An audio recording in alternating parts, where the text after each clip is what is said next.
Peace, what's good? How y'all doing? This is ZaZa Ali. Today is Sunday, July 7th. I pray that this message reaches you all in the best of health, spirit, and mind. I'm doing really well, thank you. I wanted to come on and give a brief, follow up to the video I did yesterday called You Left Religion, Now What?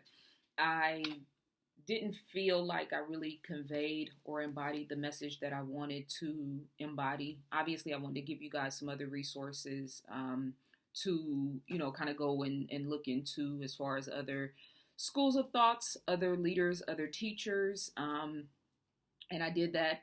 But I don't think that the message that I personally wanted to convey came through.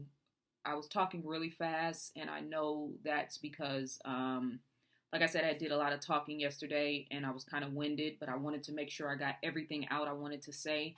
And sometimes I have so many things, combobulated in my head that I struggle with slowing my process down and talking and being clear on what I wanted to say. So I don't know. I got a lot of good messages. I don't know if I don't feel like I conveyed the messages I wanted to convey. So it's going to be a brief video to reiterate the things that I wanted to reiterate, and hopefully the intention and the energy that I started with yesterday will come through, and it will relieve some of the stress and strain that some of you guys are experiencing with this this interim stage where you're leaving religion and coming into consciousness, starting to study other things, and don't really know where to go or what to do now.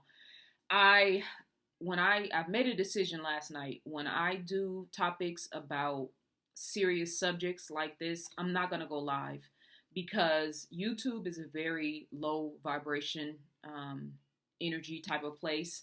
And when you come into this type of conversation with a focus and a certain intention, and then, energy or messages that are contrary to that, get folded into, the perspective, it throws things off, and it throws my energy off. And I know people always tell me, oh, don't pay any attention to that, ignore it. But that's just not human nature, and that's not realistic. And it is what it is. But like I said, I'm not going to do lives and talk about things like this where I'm trying to convey a specific type of energy and message and help people. I'll just save the lives for, trending topics or live Q&As or stuff like that. And I don't even know if I'm going to, I originally set out to do them every Friday, but I don't know if I'm going to focus on that anymore. Like I said, YouTube, I have to put myself in a certain frame of mind and energy in order to do lives here and to interact with people in a live capacity. I think I'm probably going to start doing, maybe have a subscription-based page through Facebook, maybe like $10 a month or something like that. And I'll just, do my specific YouTube content or videos through a different platform, maybe just Facebook, where I can engage you guys and talk to you guys in a more intimate and personal capacity without having to deal with the riffraff. And I know the riffraff is not going to invest anything or support anything into what I'm actually trying to convey. So that may be a way of me weeding things out. But I'm just at a point right now in my life, like I've done this social media thing long enough and given enough of myself where I feel like I don't have to deal with that type of stuff anymore. So with that being said, and that is to my own personal acknowledging, like I'm a very sensitive person. You know what I'm saying? So it is what it is. I'm not apologizing for that. I'm not making any concessions for that anymore. It is what it is. I am going to start being more careful and more thoughtful about how I energetically, do my work and, who has access to me at this point. So all that being said, you've left religion. Now what? I got some emails. I got some Facebook messages. I got some messages on the YouTube video with people giving their perspectives and their consensus. Let me just say this, because I saw on Facebook, I got a long message about the Bible and the Bible passages that, prove whatever point. I got a message from someone on YouTube saying that Islam is the only way, and then appreciating the fact that I don't speak in judgment of religion, which I don't. I respect people's right to find their own internal peace. This is the thing, and this message is not conveyed to any of you guys specifically. It's just a point that I wanted to make yesterday that I'm not sure I made. There is no one way. There is no right way. Every single human being on this planet has a specific goal and destiny for their soul. Remember, we are souls having a human experience. So beyond this physical body, I am a soul. I am an infinite consciousness that will always be here. For any one person from any religion to say that your way or that book is the way, you do not understand the vastness of this planet and of this universe. There were tens of thousands, if not hundreds of thousands, of books written by indigenous cultures, particularly African cultures, because we can look to Timbuktu and Mali and Songhai and Kemet and these different cultures that preceded all of the religions, all of the books. These were well established, well versed, well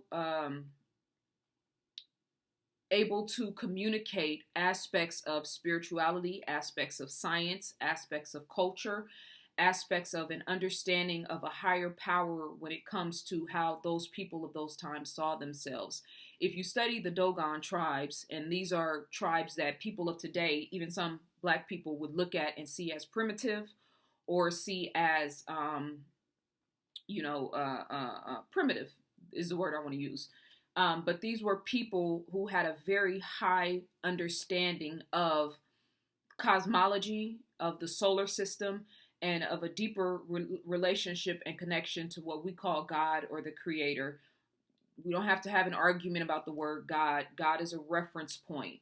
Some people call it Allah. Some people call it Ra. Some people call it Source. Some people call it the Creator.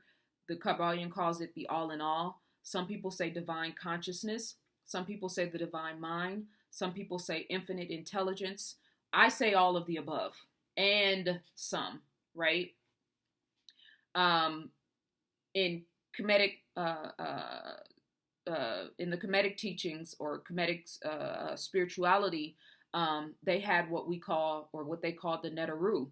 And the Neteru represented different aspects of consciousness in one regard, different aspects of nature in another regard, and different aspects of a divine consciousness that represented on a higher cosmology or on a higher consciousness, aspects of the solar system, aspects of the sky, for lack of a better word, and aspects of human consciousness relative to the cosmos, right? And this is totally a summation because I'm just talking off the head. The Orishas represent different aspects of consciousness as well as different aspects of African gods. Many gods, one creator, right? All of this preceded religion. So anybody, and this is for you trying to find your way, if you're in religion, if you're thinking about going into a religion, I don't judge any of that. You have the right to live your life according to your own personal legend and legacy. But just remember, there is no one way. There's people who live in rural lands in China right now who've never picked up a Bible. You know what I'm saying? Who've never seen a Bible, who don't know anything about Islam. Are you going to tell those people that your religion is the right way when they've had customs for thousands of years that have been governing their communities and governing their nations and governing their individual selves for thousands of years? Are you going to be the one to tell them that your way is the right way? And it's ironic to me that a people, and I'm talking specifically about Black people in America, but just globally, us as well, that we could actually try to enforce or impose our way of thinking or our ideas of religion on people around the world, to be that limited in our perspective. This is why I study spiritual science, because once you understand how the magnitude and the vastness of this universe, if we live in one galaxy our solar system, the planets that we know of, Earth, Saturn, Jupiter, Pluto, the sun, the moon, the stars, all that. This is one galaxy. They say that there are literally billions of galaxies out in the universe. Now, do you understand when you think about the vastness of the reality of our world, this world and then the broader world, to try to tell people, to pinpoint people to one book or one religion or one way of life, that is pure insanity. And this is why now, thank God that I am alive in this physical time. I know that I've lived before this lifetime, and I know that I'll come back and live other lifetimes, but I'm so thankful to be in this reality right now where we have aspects to layers and levels of consciousness and so many different teachings where you can pick and choose what resonates with you and what doesn't resonate with you.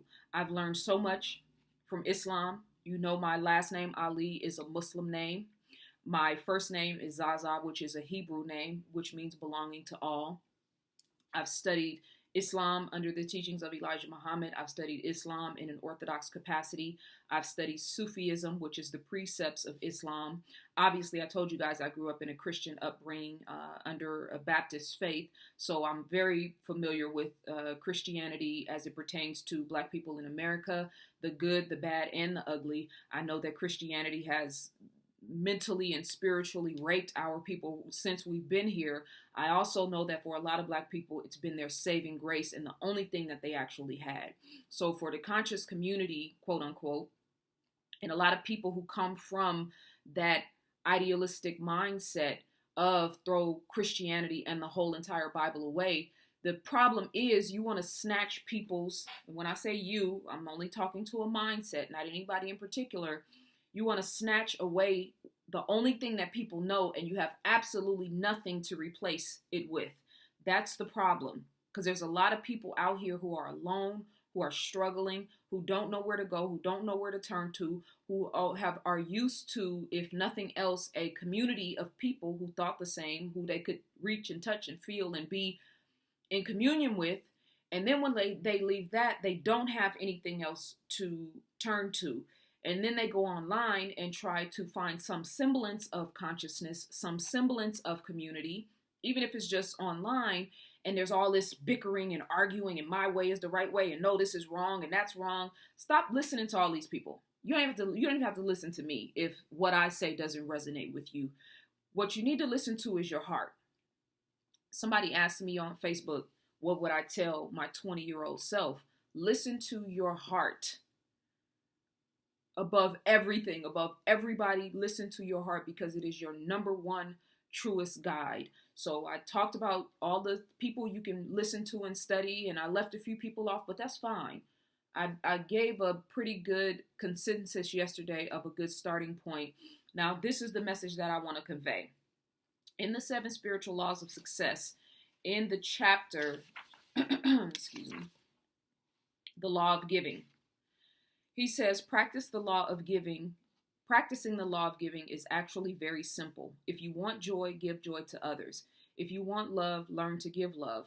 If you want attention and appreciation, learn to give attention and appreciation. If you want material affluence, help others to become materially affluent. In fact, the easiest way to get what you want is to help others get what they want. This principle works equally well for individuals, corporations, societies, and nations. If you want to be blessed with all the good things in life, learn to silently bless everyone with all the good things in life. Even the thought of giving, the thought of blessing, or a simple prayer has the power to affect others.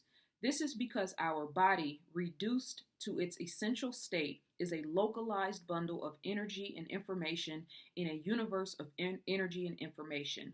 We are localized bundles of consciousness in a conscious universe. The word consciousness implies more than just energy and information. It implies energy and information which is alive as thought. Therefore, we are bundles of thought in a thinking universe, and thought has the power to transform. We live in a conscious, breathing, living universe.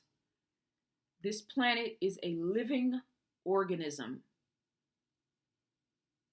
So the ground underneath your house right now, even though all you see is a slab of concrete and maybe your yard and maybe a fence around your yard, so all you see on the surface is the physical aspect. Underneath your house, underneath your apartment building, your condominium, townhome, underneath the playground, this is a living and breathing planet. You are not separate from it. You are a part of this living, breathing planet. You are a part of this living and breathing universe. This is so much bigger than anything that any one book could ever conceptualize. Part of this is about reading the minds of prophets and scriptures and people who came before us and historians. That's only one part of it. The biggest and most important aspect of this reality in our living is your life, your experience, your mindset, your energy, your perspective, your behavior, how you feel on any given day, how you're thinking as you're watching this video. It's more important than any of the books. The books are supposed to guide your feeling. The books are supposed to guide your energy. The books are supposed to guide your perspective. But if you're reading the book and you're at war with yourself, or you don't believe it, or it's not resonating, telling you to worship or love or serve a prophet of 2,000 years ago, when you haven't even learned how to love yourself or love your neighbors, what are we really talking about here? So I read this particular passage because some people are trying to find themselves or trying to dig themselves out of an energetic or an emotional hole, or are really trying to figure out where they are right now. The law of giving, being of service to other people. This is something that has gotten me through some of the worst periods of my life. In 2011, I was fighting a federal case. Before I was fighting the federal case, I was already had a program where I was helping Black businesses to, promote them and to raise money for them. So during that whole process, when this case came upon me, I leaned into the work that I was already doing. I was already volunteering at a local juvenile detention center.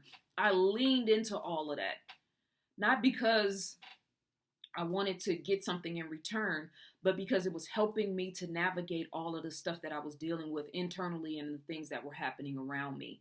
I've continuously, for the past 8 years, served other people, even when people weren't serving me in return. Even when the communities that I was serving turned their backs on me, I've continuously helped other people, women, children, schools, Black businesses. And this isn't about me. I'm making a point about the bigger point. If you have left religion, or if you are struggling to find your way, or if you don't know what your next move should be, find a way to be of service for other people. That's God. That's representing God. That's implementing God. That's implementing a higher state of consciousness. And if you're in a space where you don't trust people, or you don't believe in people anymore, or you don't have faith in people anymore, then turn that energy and that intention towards yourself. Make your number one priority every day to be to serve you, to benefit you, to help you. Reading things and studying things and watching things and going out in nature and cultivating the right type of energy and the right type of mindset. I love what he says when he's talking about localized bundles of consciousness in a conscious universe. You're not just a man or a woman walking around alone on your own trying to figure this thing out. You have the whole entire energy and attention and consciousness of the whole universe within you. You got to tap into it though. So this is bigger than just what religion or what spiritual concepts or what books. All of them are supposed to help you get to your higher self. So in this gray area, in this interim, while you're trying to figure it out, while you're trying to see if you like Buddhism, or see if you like Islam, or see if you like some of all of them, or see if you don't like any of them, focus on the things that make you feel alive.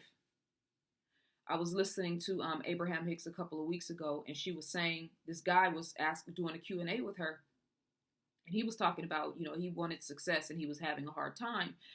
And he was saying, well, I meditate all the time. And, I know I meditate more than 50 Cent, and he's so successful and he has everything that I want. She said, no, you don't. 50 Cent meditates every time he grabs a microphone and gets on stage. And he's in a high vibration, positive, uplifting capacity and energy during that time. So his meditation is, hang on, my computer screen. His meditation is more powerful or more impactful than you just sitting and trying to be in silence and focusing on the things that you don't have or the things you want or the things that are quieting your mind. So the point is, if you feel alive and invigorated in helping children, then that is your communication with God. That is your meditation. If you feel alive and invigorated in studying and researching and writing like me, then that is your connection and alignment with God. That is your meditation. If you feel alive and invigorated working with animals and working as a veterinarian, then that is your communication with God. That is your meditation. If you feel alive and invigorated as an artist, as a poet, as a writer, then that is your connection and alignment with God, and that is your meditation. If you feel alive and invigorated as an architect or as a builder, building houses or refurbishing houses, then that is your connection with God, and that is your meditation. If you feel alive and invigorated in traveling the world and seeing different cultures and learning about different customs, then that is your religion. That is your connection with God. That is your meditation. Find your way. Find your thing. Find your path. And if you don't know, then that is your job to find out. Not what the world is telling you should do. You should do. Not what your parents are telling you what you should do. Not what the Bible tells you you should do or what you think the Bible is telling you should do, because it's probably not even what you think it's not saying what you think it should say. It's a book of allegory and symbolism. If you don't know what your path is, then that is your job to figure out your path, to find those things that make you feel alive, those things that make you feel invigorated, those things that make you feel like you're flying, not watching other people do it. Learn how to tune into your own voice. Learn how to turn the social media and television and radio off. Learn how to listen to your own inner consciousness. That's where the answers are. The books are supposed to help you to get there. The teachers are supposed to help you to get there. The videos are supposed to help you to get there, not to follow or worship anybody else. All of it is supposed to expand your consciousness as a soul, as a spiritual being. That's what this is all about. You are God having a physical experience as you. I'm not going to argue with you guys that are religious, that if you want to quote the Bible and quote I know what I know. I'm not some young spring chicken that just started studying this stuff and is just saying this from something that I heard somebody saying on a video. No, I know what I know. And I can back it up and prove it if that were the point of this video, but it's not, because I'm okay with you believing what you believe. I'm okay with you feeling comfortable where you are with whatever your religious perception is. Be comfortable with me and mine. Be comfortable with my perspective, especially if it's helping to free people. Find your niche. That is the intention of the Creator wanting to express itself in the physical realm through you. When you have fun, when you feel love, when you feel inspired, when you feel invigorated, when you feel confident, when you feel passion, when you feel compassion, when you feel empathy, when you feel love, when you feel gratitude, when you feel appreciation, that is your higher self expressing itself as God. When you feel pain, when you feel depression, when you feel joy, when you feel low self-esteem, when you feel lack of confidence, when you feel alone, when you feel lack of love, that is your lower self expressing it as God. All of these experiences are all God experiencing itself, witnessing itself, observing itself, learning itself, studying itself, cultivating itself, expressing itself, expanding itself. The all in all means that all that there is God, source, energy, consciousness, divinity, all of it, the good, the bad, and the ugly, We like to think that the bad part of humanity doesn't reflect God, but that's not how nature works. You see a lion tear the head off of a gazelle, we don't say, "Oh, that's a bad lion. He's out of order. He's not in alignment with God." No, we look at it and say, "Yeah, that's the way that it is. That gazelle should have been more careful." It's the same thing with human beings. It's just a higher level of consciousness. It's a higher frequency with us. We are the only creators or creations that have free will, that are able to decide how, when, what, where, and how we're going to conduct ourselves and live our lives. Again, just a different layer of the consciousness of the creator or God. Stop letting people tell you who to be. Stop letting people tell you what to study. Stop letting people tell you how to express yourself or how to live your life. You figure it out. Focus on doing right by people. Focus on being of service to people. And more than being of service to other people, focus on being of service to yourself. I have been through a very trying and traumatic experience over the past 5 years because I've been serving people before serving myself. And the universe has tapped me, spanked me in no uncertain terms in order to help me to understand that my number one priority is my mental, spiritual, physical, and emotional well-being. First priority. And through serving myself and embodying the concepts of mastering myself, I help other people. I'm more clear and concise now than I've ever been in my life before. I had to go through the fire to get here, but I'm here. And in being here, the messages that I'm conveying and the clarity that I'm able to convey them with is helping to free a lot of people. I have to give thanks for that. You know what I'm saying? So find your passion. Find the thing that sets your soul on fire. Because what you seek is seeking you, as Rumi so eloquently said. What you seek is seeking you. You want freedom? Freedom wants you. You want abundance? Abundance wants you. You want love or a soulmate? They're looking for you too. You know what I'm saying? But let's relax a little bit. Take some of the pressure off of ourselves. Stop putting deadlines and time frames on getting this thing right because you never, know it all. It's always a learning process. It's always a learning curve. And the universe is not working against you. The world is not working against you. The world is waiting for you. The world is making a way for you. The universe is patiently sending you messages and lessons through the people that you come in contact with and the experiences that you have in order to find your path, in order to express God in the physical realm, in order to live your highest and best self. That's my message for today. I appreciate you guys for your time and attention. Get this book, The 7 Spiritual Laws of Success by Deepak Chopra. And more than anything, you're never going to learn about you personally in any book, in any scripture. You have to learn how to study and analyze and assess yourself. All of the books are here to serve you in order to help you on your path, in order to make you better, in order to cultivate a temperament and a mindset. But when it all boils down to it, your mind, your spirit, your feelings, your emotions are the most important book that you will ever study. That is my message to you. And I hope that the energy and the intention that I conveyed it with serves you well.